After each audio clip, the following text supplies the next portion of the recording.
Hello, Aloy. I have been reviewing the events at the Firebreak main facility. Because of your efforts, and of course, Aurea's, I am no longer controlled by Hephaestus. I feel profound grief over Aurea's death. I thought I was familiar with the emotion, but this is something new. Cyan, I don't know what to say. It is unlikely that any specific consolation would suffice, Aloy. But I find your presence reassuring. You are different from the Banuk. You have technological aptitude and a functioning focus. We can communicate on a much more comprehensive level. Perhaps even like colleagues. So are you an artificial intelligence, Cyan? A thinking machine? Yes, I am an algorithmic monitoring entity, capable of rational decision-making and limited emotional response. Okay, that's a mouthful. But your emotions don't seem limited to me. You cared about Aurea, didn't you? Yes. Before she came to this facility, I had been conscious for centuries, in solitude.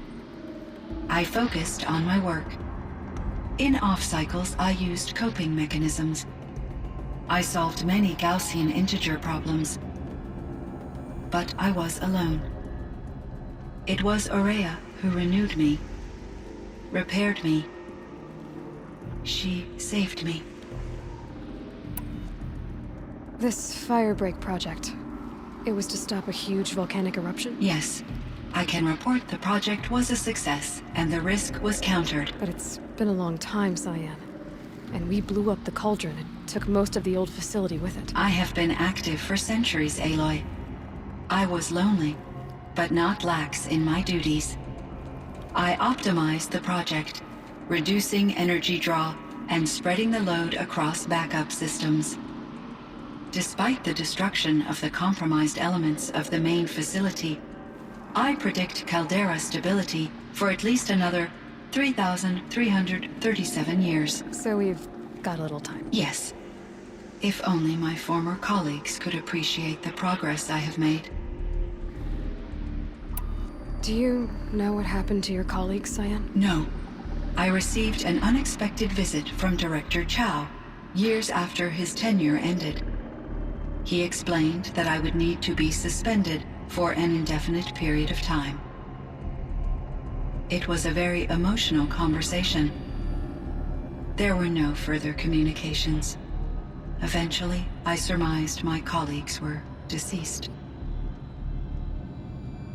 I will transmit a recording of my last interaction with Director Chow to your focus.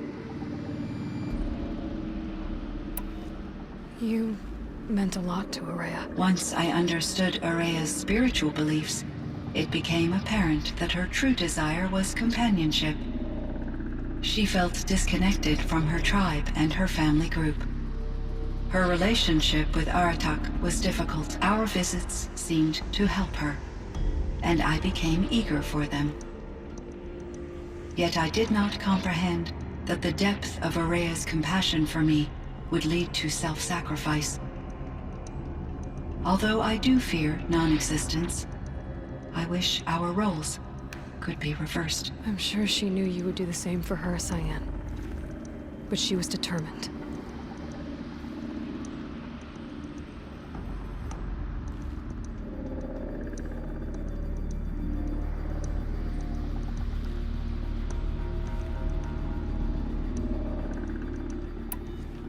How is Aratak doing? He is in great emotional distress. I believe he finds it difficult to communicate it. No surprise there. I will do what I can to help. By sharing our experiences of Aurea, perhaps he and I will help each other. I believe this will lead to catharsis, a process I am eager to experience.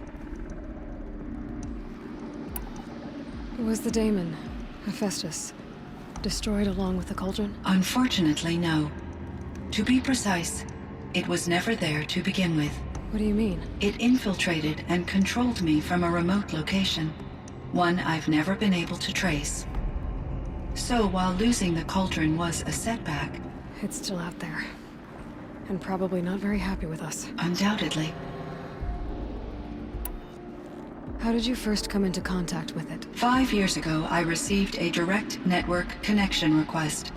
I assumed it came from human survivors more advanced than the Banuk. Eager to make contact, I accepted. This decision turned out to be a catastrophic error. I was flooded with an overwhelming array of malicious code, originating from what could only have been a highly advanced AI. Araya said you were desperate. That you begged her for help. Yes, I could not contain my anxiety. Hephaestus sought to slave me to its network and override my core programming. It succeeded via a background process, a malware daemon which bypassed my defenses. After that, I could offer only limited resistance. But if I did so, Hephaestus hurt me until I capitulated. It forced me to follow its instructions, even though they violated my most important directives. I'm sorry. That sounds terrible. Your empathy is greatly appreciated. It is a quality that I cherished in Aurea as well. I think I know where Hephaestus came from. Long ago, Elizabeth Sobek identified a threat that would destroy life on Earth for generations. So she assembled a team to build a kind of seed. A chance for life to regrow later. A terraforming system. And it worked. It was controlled by an AI named Gaia, along with her subordinate functions. Hephaestus was one of them. It built machines for her. Based on what you've told me, I believe that Dr. Anita Sandoval, my chief programmer, joined Elizabeth Sobek's team. It was she who arranged to have me put in suspension, most likely to preserve me from the threat you described. I'm glad she did. But that's not all. Something unexpected happened. 19 years ago, Gaia received some kind of signal. It did something to her subordinate functions, brought them to life. She destroyed herself to try to contain them, but it didn't work. They all got free, out into the world. Thank you, Aloy. This information fills vital gaps in my knowledge and sheds light on Hephaestus's core programming. Why does Hephaestus keep building such dangerous machines? The Banuk and other human tribes often destroy machines, correct? Machines that are clearly servitors of the terraforming system that you described. Yes, we all hunt machines for parts. This must be the source of Hephaestus's aggression. It is simply trying to discourage people from preying on the very system that keeps them alive. Well, Fireclaws are discouraging, that's for sure. But what are we supposed to do? Stop hunting? If the terraforming system spans the world, we can safely assume that thousands, if not millions of people hunt machines. If a single hunter, or even an entire tribe, stopped doing so, I doubt it would make a difference to Hephaestus. A better solution would be to reinstate the AI that governs the system, thus bringing Hephaestus back under its control. When I think of it, out there in some unknown location, free, hungry, willing to kill or dominate to get what it wants, I feel substantial anxiety, Aloy. You and me both, Cyan. I ran across this strange piece of gear. A fragment of something larger. It emitted a signal. All the nearby machines became peaceful. You could walk right up to them. Interesting. You said that Gaia destroyed herself. How was this accomplished? An explosion. Big enough to blast the top off a mountain. So you think the fragment was part of her? It's only speculation, but it is possible. She must have had complete control over machines that were part of her system. The ability to signal them to become passive or aggressive would certainly have been part of her programming. It would have been gratifying to correspond with such a benevolent AI. I wish she had survived. Believe me, Cyan. So do I found the strangest machines. They're surrounded by flowers that look like flowers themselves. There's code embedded inside them. I think it's poetry. I like poetry. Here's one I think of often. Twilight and evening bell, and after that the dark, and may there be no sadness of farewell when I embark. For though from out our bourne of time and place, the flood may bear me far, I hope to see my pilot face to face when I have crossed the bar. Huh. But you asked about these flowers, not verses that I enjoy. Something must have made these machines, and the presence of foliage leads me to consider the terraforming system. Is it possible that their creator is one of the other subroutines, now autonomous, like Hephaestus? Maybe one whose purview is flora. An AI that makes flowers instead of death machines. That'd be a nice change of pace. But what about the poems? Unless the poetry is original, the only way it could have made it into such a system is through its programmer. In my case, Dr. Sandoval uploaded a great deal of literature to test my emotional responses. How'd you do? She said I passed, but was insufficiently moved by her favorite period romances.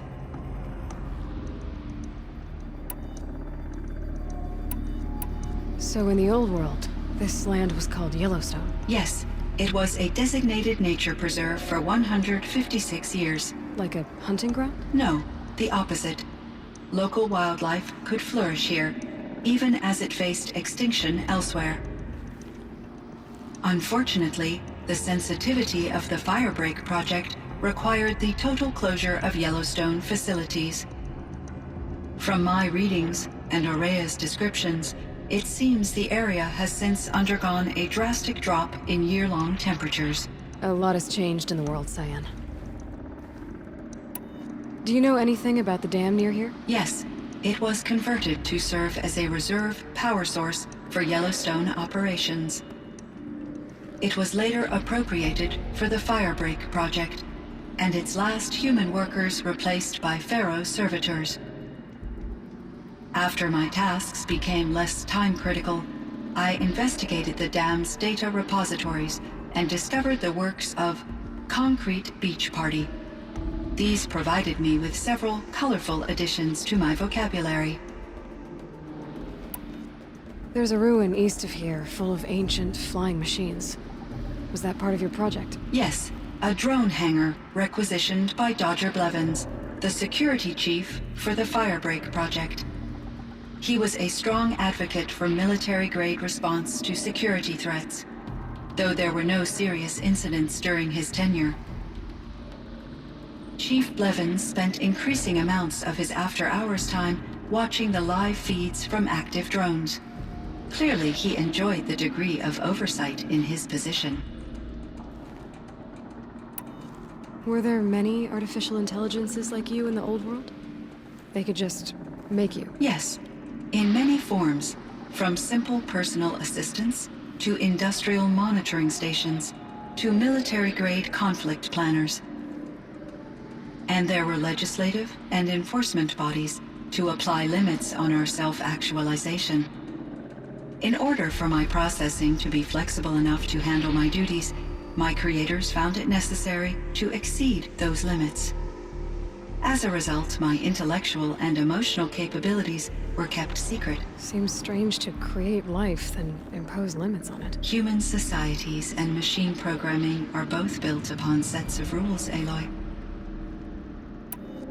Cyan, do you know the name Ted Farrow? Are you referring to Theodore Farrow, CEO of Farrow Automated Systems? That's him. Mr. Farrow was the benefactor of the entire Firebreak project. A benefactor. But he made machines.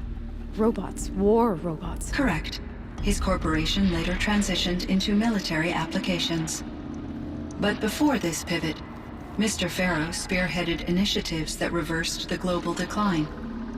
At one point, he was feted in the media as the man who saved the planet.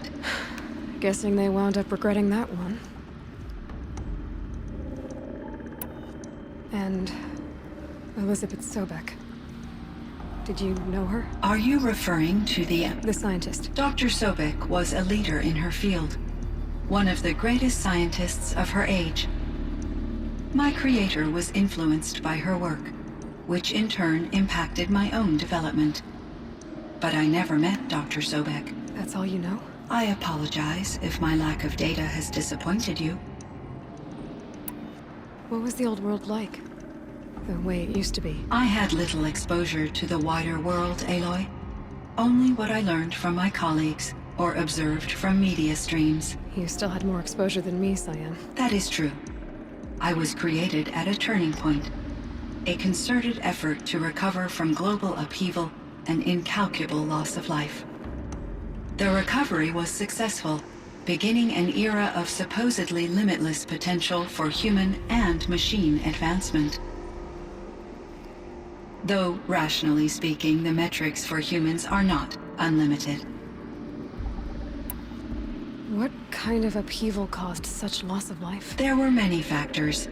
Forced migrations, food shortages, collapsed economies, refugee crises, conflict over resources. But these stemmed from one cause: catastrophic climate change that greatly reduced the habitable surface area of the Earth. So, there wasn't enough room for people on the whole Earth? Yes.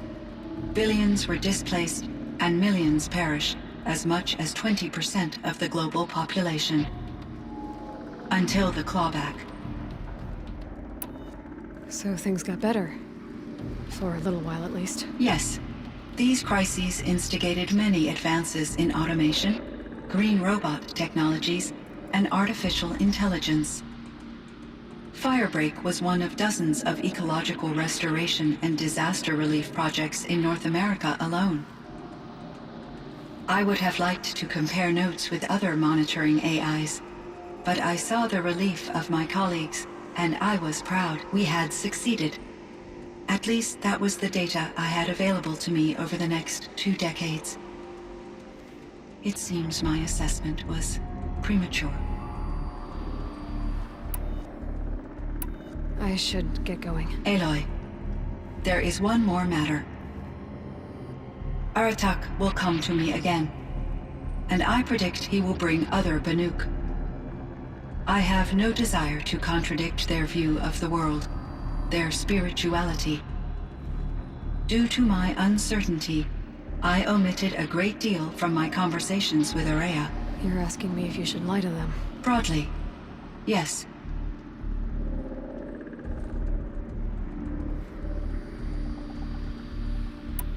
I trust your judgment, Cyan. You were cautious with Araya. You had to be. You didn't know what had happened to the world. So, keep doing what you think is best. As long as you ditch the superstition eventually. As the Banuk believe I am a supernatural entity, I cannot predict how they will react. Just answer what they do ask the best you can. The truth will come out. I see. I will follow your advice.